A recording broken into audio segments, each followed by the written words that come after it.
My girlfriend posted Instagram stories all night about a girls' night, but her location showed she was at a male coworker's house 40 miles away. I didn't argue or question her. I calmly packed her belongings, changed the locks, and left everything in her best friend's driveway with a short note. When she returned at 3 a.m., this is what happened. I'm a 28-year-old man, and I had been with my girlfriend for 2 years. About 10 months ago, we moved into my apartment together. I say my apartment because I've been on the lease since before we met. When she moved in, I added her as an occupant, not a co-tenant. My name is on the lease, the utilities, and the internet. She helped with rent, but legally, it was my place. That detail became important last Saturday night. She told me she was going out for a girls' night with her best friend and a few women from their group. The plan was dinner, then maybe a bar downtown. She said not to wait up and mentioned she might stay at her friend's place so they could drink without worrying about driving. That sounded reasonable. I trusted her.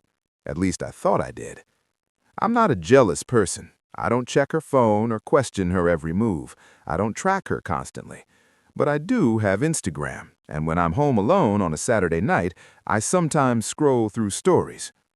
Around 9 p.m., she posted a story, champagne glasses clinking with the caption, "Girls' Night," plus a bottle emoji. She tagged a trendy restaurant downtown. Nothing unusual. At 10:30 p.m., she shared another story, a group selfie at what looked like a bar. Everyone laughing, same kind of caption. The location tag showed a popular cocktail lounge. At 11:45 p.m., she posted again. This time, she was alone in what appeared to be a living room, holding a glass of wine. The caption read, "Perfect night with perfect people," followed by 2 heart emojis. No location tag. That's when something felt off. Her Snap Map was still active. Months earlier, she had asked to turn it on because she felt uneasy driving at night and wanted me to know where she was in case of emergency. She never disabled it, and I rarely looked at it. But that last story bothered me. The living room didn't resemble her best friend's apartment. The furniture was different. Her friend had a velvet sectional. This couch was leather. So I checked Snap Map. She wasn't downtown. She wasn't at her friend's place. She was at a residential address 40 miles outside the city. I stared at my phone, trying to make sense of it. Maybe others were there. Maybe there was context I didn't have. But the pieces didn't align. The misleading location tags, the solo post without friends, the 40-mile drive to a coworker's home while claiming to be downtown. I didn't call her, I didn't text, I didn't confront her. I started packing. She hadn't brought much when she moved in, mostly clothes, books, toiletries, and a few decorative items. The furniture, electronics, and most kitchen items were mine from before. I folded her clothes carefully into the same suitcases she arrived with. I boxed her bathroom items, books, throw pillows, and framed photos. By 1:30 a.m., everything that belonged to her was packed. 6 boxes, 2 suitcases, and a garment bag. I loaded it all into my car and drove to her best friend's house, the same friend who was supposedly hosting girls' night. She lived about 15 minutes away. I placed the boxes neatly on a covered porch and left a note on top. "These belong to your friend. She can explain why they're here. Don't contact me." Then I drove home, called a 24-hour locksmith, and had the locks changed by 2:45 a.m. I turned off my phone and went to sleep. At 3 a.m., according to my doorbell camera, she came home. She tried her key. It didn't work. She tried again. Then she knocked. Then she started pounding on the door and ringing the bell repeatedly. I didn't respond. Between 3:15 and 4 a.m., she called me 18 times and sent roughly twice that number of messages. I didn't read them until the next morning. When I turned my phone on around 10 a.m., I had 23 missed calls from her, 14 from her best friend, 8 from her mother, and 1 from an unknown number. The texts ranged from "Why is the lock different?" to "What's going on?" to "I'm calling the police if you don't answer," to "Please just talk to me," to "You're being unreasonable." She also posted a tearful selfie on Instagram with the caption, "When you think you know someone," followed by a broken heart emoji. That framing stood out. I replied to one message. "Your belongings are at your best friend's house. I'll refund your portion of this month's rent via Venmo. We're done." Then I blocked her number. Update 1. 4 days later, the aftermath has been significant. After I blocked her, she tried reaching me through anyone she could. Her best friend texted demanding an explanation. Her mother left a voicemail calling me cruel and vindictive for putting her daughter's belongings on the street. For clarity, I placed her items neatly on a covered porch at her best friend's house on a dry night. Nothing was damaged, nothing was taken. It was, in my view, the most controlled and non-confrontational way to end the situation without escalating it. However, that has not been presented. According to mutual friends who contacted me, my ex has been telling people that I snapped, that I forced her out in the middle of the night without cause, that she came home and found herself locked out with no warning and nowhere to go. She was fully presenting herself as the victim. What she failed to mention was that she had been at another man's house when all of this happened. I know this because when her best friend kept asking me to explain, I eventually responded. I asked her directly where my ex had actually been on Saturday night because it clearly wasn't with her. The message was read immediately. There was no reply for 2 hours.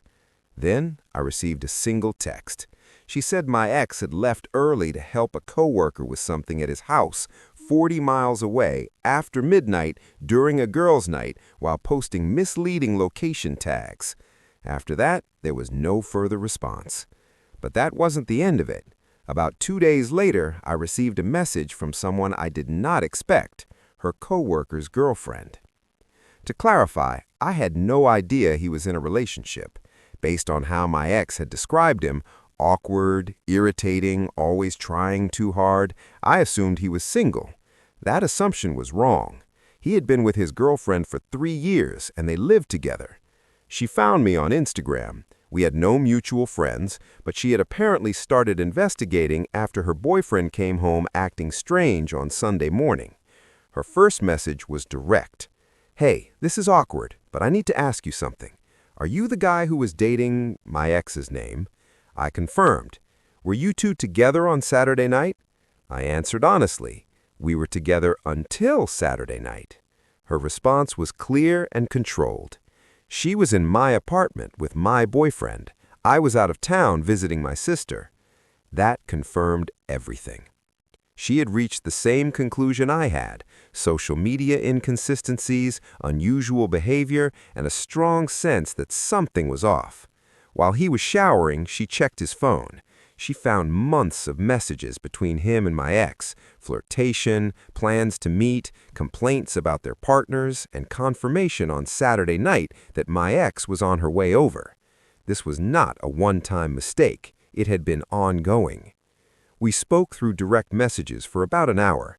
We compared dates, aligned timelines, and acknowledged the reality that we had both been misled for months. She was deeply upset. I felt mostly numb. I had processed my emotions during that hour on Saturday night while packing her belongings. She asked me what I planned to do. I told her I already did it. She doesn't live with me anymore. I'm moving forward. That's it. "You're not going to confront her? Make her admit it? What would that change? We both know what happened. Forcing a confession wouldn't alter the facts." She said she wished she had my composure because she was shaking. "I'm not calm, I'm just exhausted, and I won't give her the satisfaction of seeing me lose control." She thanked me for speaking with her and said she would confront her boyfriend that evening. I wished her well. The next morning, she sent me a screenshot, his belongings in trash bags on the curb. The caption read, "Your turn to be homeless." A small sense of justice, but I understood the feeling behind it. Update 2, 10 days later. It has now been almost 2 weeks, and things are beginning to stabilize. First, the practical matters. I officially removed her as an occupant from my lease. My landlord was understanding and mentioned that situations like this are more common than people think. The paperwork was handled quickly. I arranged mail forwarding, since she had been receiving mail at my address. I changed passwords on shared accounts and canceled the streaming services I had been paying for that she continued to use. Financially, everything was settled. I sent her the prorated portion of rent she had paid for the month, about $485 through Venmo, with the note, "Final payment, do not contact me." She accepted the money without replying.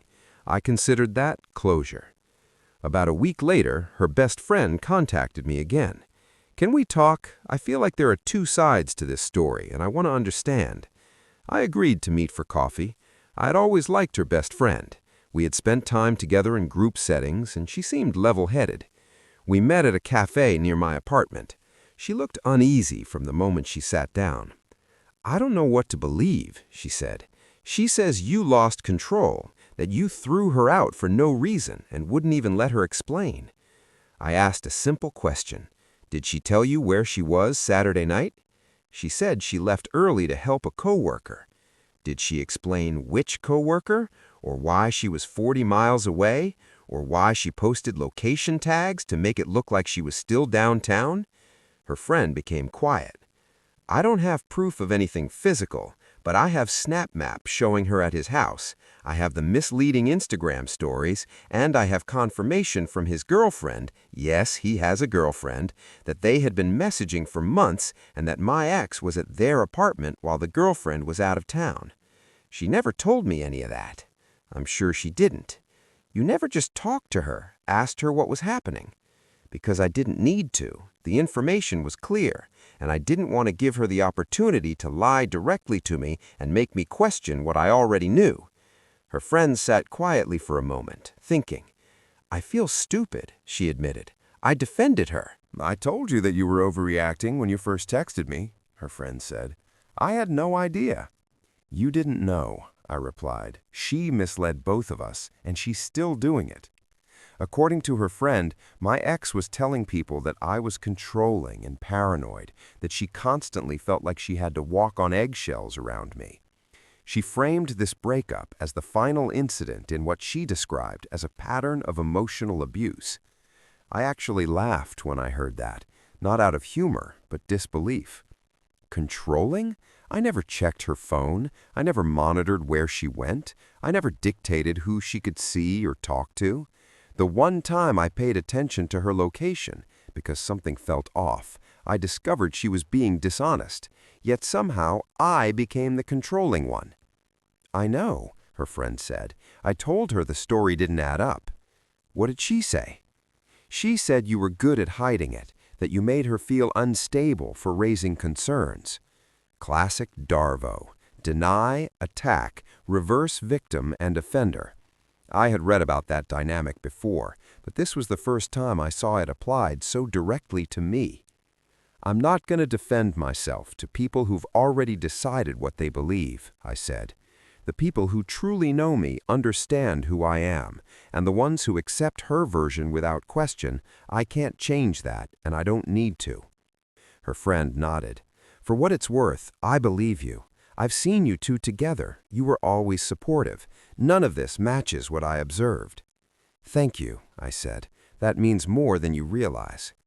We finished our coffee. She apologized for the initial message she sent defending my ex. I told her not to worry. She had been loyal based on incomplete information. That's understandable. Final update, 3 weeks later. It has been about a month since that so-called girls' night. Here's where things stand. My ex has fully committed to her narrative. Mutual friends who still speak to both of us say she's telling everyone I was emotionally abusive, that I isolated her from friends, and that changing the locks was an act of control. She presents herself as someone who escaped a toxic relationship. The irony is noticeable. The coworker is dealing with his own consequences. His girlfriend followed through and asked him to leave. From what I've heard indirectly, he's staying with a friend and trying to repair the relationship with apologies and promises. She is not interested, and I respect her decision. As for whether my ex and that coworker are now together, I genuinely don't know, and I genuinely don't care. Their connection was built on deception. If they end up together, that outcome reflects their choices. If they don't, that also makes sense. Either way, it's no longer my concern. What I do know is that I handled the situation in a way I can stand by. I didn't shout, I didn't plead, I didn't ask for explanations that would likely have been dishonest. I reviewed the facts, confirmed what I needed to confirm, and acted decisively. Within 6 hours of discovering her actual location, she was no longer living in my apartment or part of my life. Some people have told me I was cold for not confronting her, that I owed her a conversation or a chance to explain herself. I disagree. She owed me honesty. She owed me respect. She owed me the basic decency of not misleading me while spending the night at another man's house. The moment she posted those false location tags while being 40 miles away elsewhere, she broke that trust. What I owed myself was protection from dishonesty, from manipulation, from whatever version of events she might have tried to construct if I had engaged in a debate. Acting quickly and clearly allowed me to manage the situation instead of being pulled into confusion. Interestingly, her best friend has become somewhat of an ally. She has distanced herself from my ex, saying she cannot maintain a friendship with someone who lies so easily.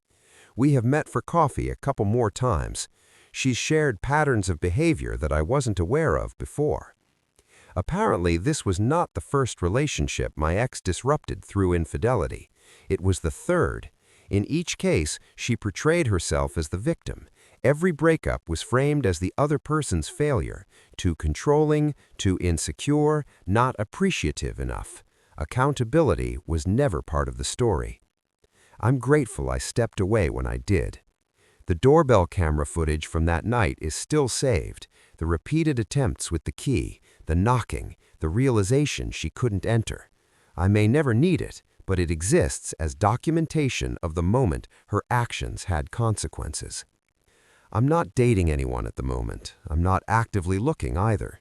This experience reminded me that trust is delicate and that some individuals are skilled at presenting a version of themselves that isn't accurate. I would rather take my time and find someone genuine than rush into something and repeat the same situation. My apartment feels different now. In some ways, it's quieter. Her decorative touches are gone. No throw pillows, no small accents, but the space feels clearer, more intentional, more mine. I've rearranged furniture, added a few new items, and made the environment feel like a fresh start. Last week, I sat on my couch, the same place where I first noticed her Snap Map location, and watched a movie. I felt calm, not necessarily happy, but steady, like the tension had passed and the air had settled. She continues posting on Instagram, quotes about surviving toxic relationships, knowing your worth, choosing yourself. The comments are filled with heart emojis and supportive messages from people who don't know the full context. They can keep their version of events.